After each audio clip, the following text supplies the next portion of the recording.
setelah jadi Banwaslu apa mau jadi KPU apa mau jadi ketua partai? Saya pernah mendaftar KPU 2014 dan saya gagal. Oh, Waktu oke. itu ya di mendaftar KPU Kabupaten Kalau mau Jember. sukses daftar KPU tanya ke Pak Fauzan. Siap, nanti Itu saya legenda tanyakan. itu.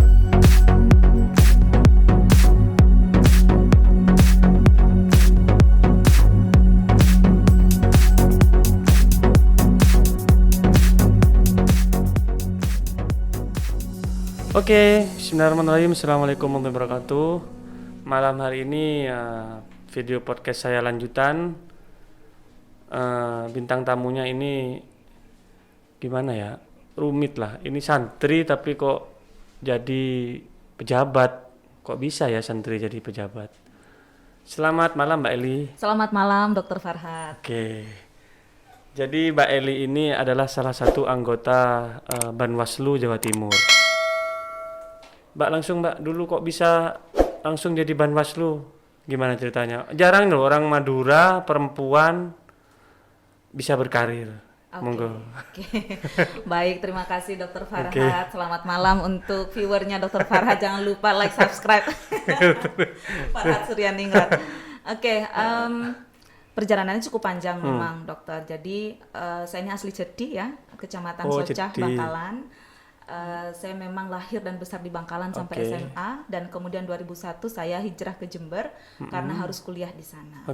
Setelah selesai kuliah saya sempat menjadi news presenter dan juga wartawan lah istilahnya. Wartawan dan penyiar radio. Penyiar radio. Dulu wartawan. Sudah asing ya diskusi gini. Iya. Oke. Terus Dulu biasanya saya suka nanya-nanya. Sekarang saya ditanya. Ya.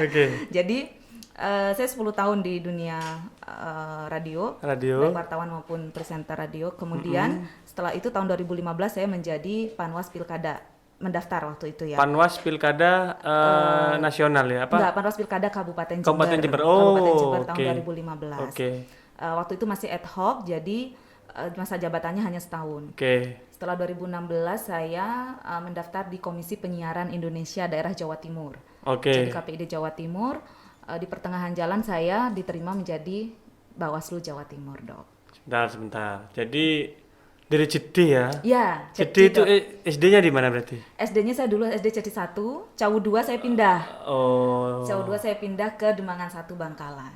Jadi para anak Cedi jangan minder ya. Ini sudah ada contoh yang bisa menjadi. Kemudian di Bangkalan di Demangan 1 Bangkalan. Demangan 1. Iya. Pernah mondok katanya? Pernah mondok di Pondok Pesantren Syekhona Khalil 2. Oh, Kiai Imam Bukhari. Kiai Imam Bukhari. Kalau dulu masih di bawah pengasuh Kiai Haji Khalil Agi almarhum sama Nyai Salimah. Karena gini, Mbak, santri sambil mondok sambil sekolah umum. Iya. Nah, jadi itu kan keribetannya 2 kali. Betul. Nah, itu gimana dong ceritanya dikit waktu itu? Iya, jadi memang capeknya 2 kali. Mungkin lebih capek dari teman-teman yang hanya mondok saja waktu itu, karena habis subuh kita harus bangun, sholat berjamaah, setelah itu siap-siap harus berangkat ke sekolah.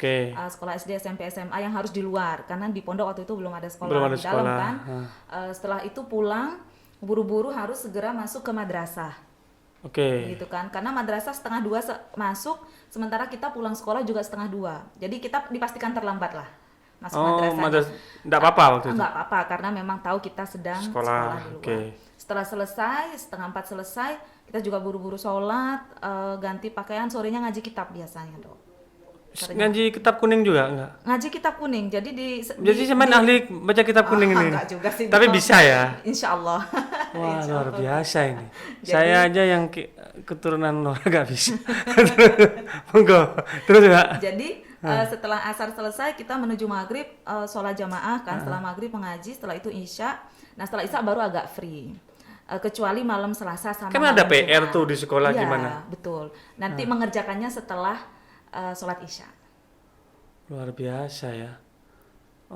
Memang cita-citanya memang berkarir ya.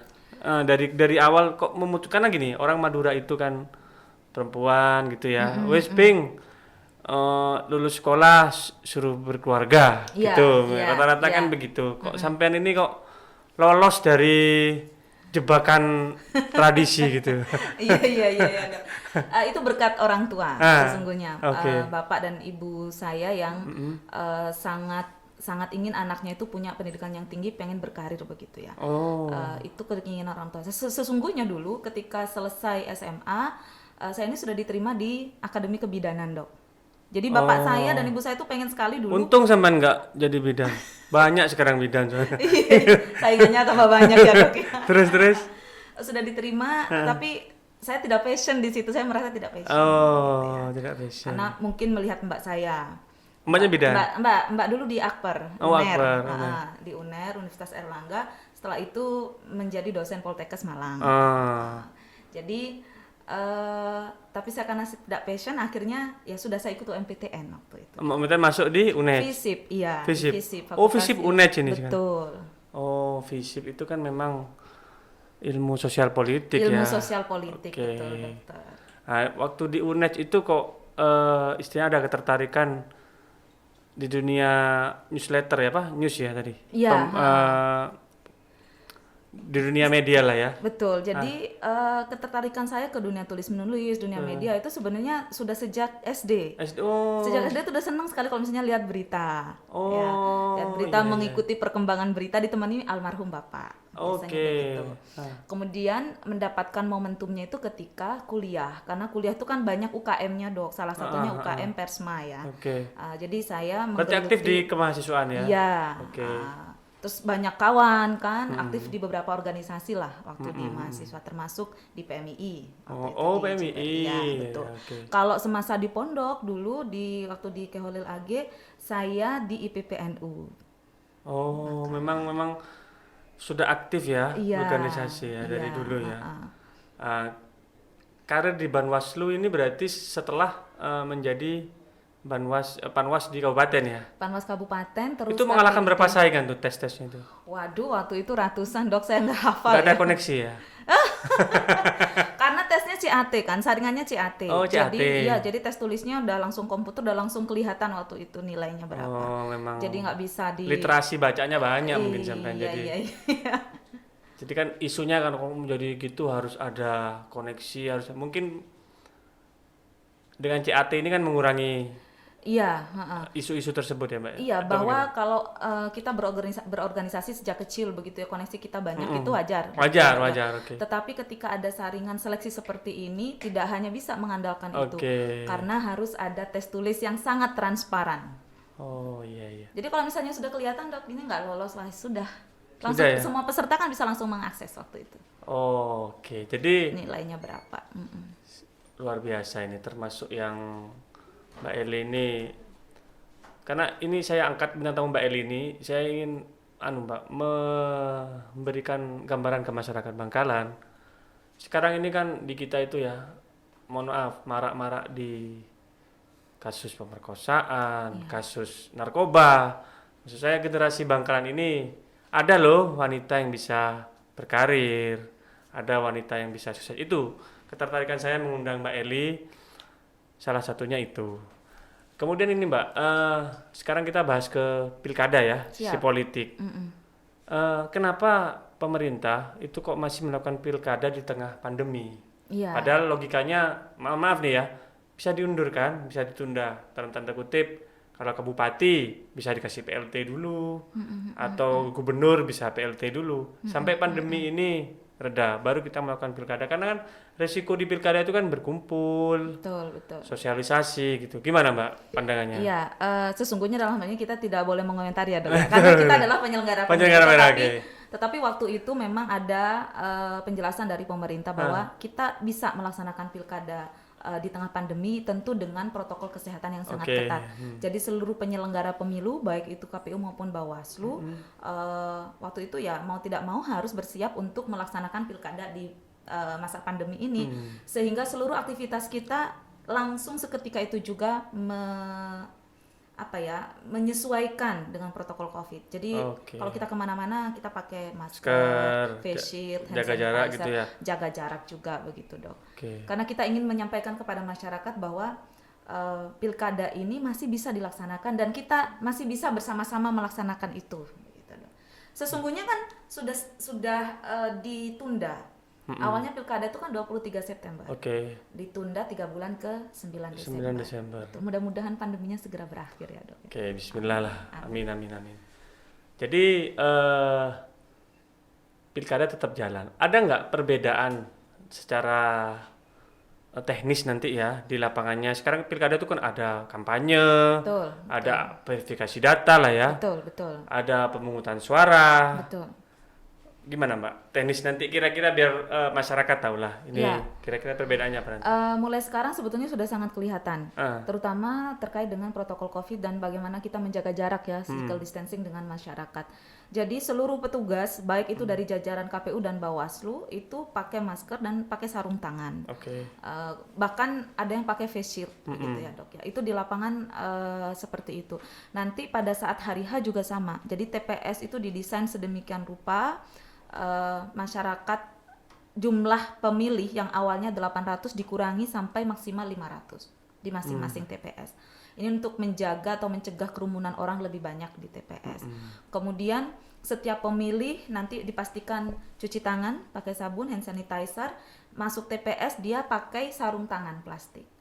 Sehingga alat coblos yang bisa menjadi mediasi penularan COVID itu bisa dicegah. Sarung tangan sekali pakai, setelah itu dibuang. Oh, Untuk pemilihnya begitu. gitu ya. Pemilihnya dan penyelenggaranya semuanya. Oh, jadi ada perbedaan ya? Iya, Oh, oke. Terus gini Mbak, kayak sosialisasi calon itu nanti gimana? Nah, kampanye Masa-masa itu gimana? Pengumpulan masa gitu. betul. Sejauh ini memang di aturannya itu tidak dihapus. Oh, tidak Kampanye dihapus ya? rapat umum itu tidak Rapat dihapus, umum, tetapi itu sangat ketat. Bagi daerah yang sudah hijau dari COVID itu memang diperbolehkan. Tetapi tetap dengan protokol COVID itu tadi, begitu Dok. Dan kalau kapasitas ruangan misalnya 100, maka dia maksimal hanya separuh, 50 orang.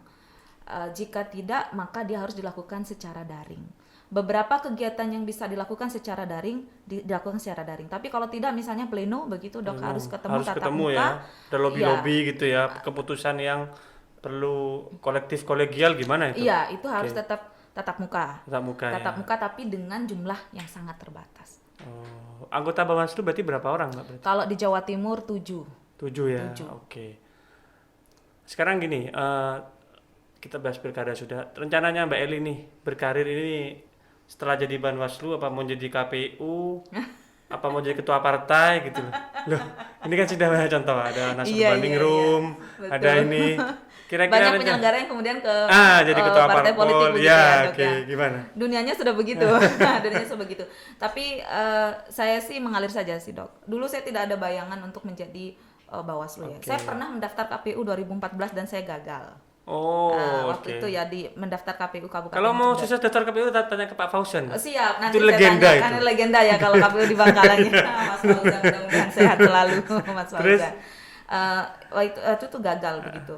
Kalau saya dari kecil memang suka di dunia jurnalistik sesungguhnya, tetapi kemudian takdir membawa saya ke sini ya sudah saya ikuti takdir saja. Nggak ada rencana bikin kayak gini Mbak, podcast gitu? Insya Allah kita di Bawaslu Jatim sudah ada podcastnya dokter. Nanti kapan-kapan saya undang dokter ke sana.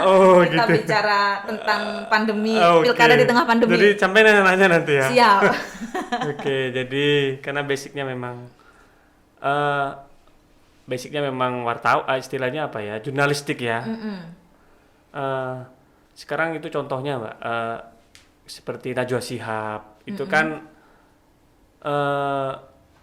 membuat akun sendiri ya, istilahnya membuat anu sendiri.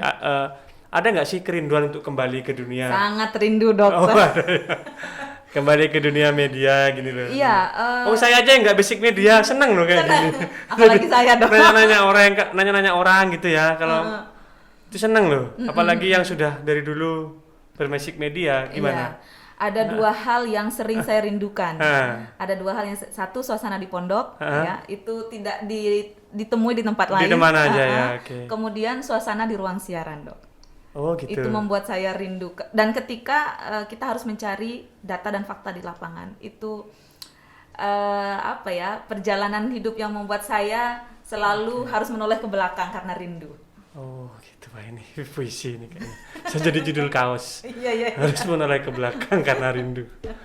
Oke. Boleh dong, boleh. Jadi saya kira itu terima kasih Mbak Eli. Terima kasih juga Dokter Farhat. Sukses Mungkin selalu. sedikit dong sosialisasi tentang COVID ke masyarakat itu aja. Oke, masyarakat tidak perlu khawatir. Pilkada di tengah pandemi ini akan kita lakukan sesuai dengan protokol COVID. Jadi Anda jangan khawatir, silakan datang ke TPS dan mari kita awasi pilkada ini biar menjadi pilkada yang bermartabat dan berintegritas. Oke, terima kasih.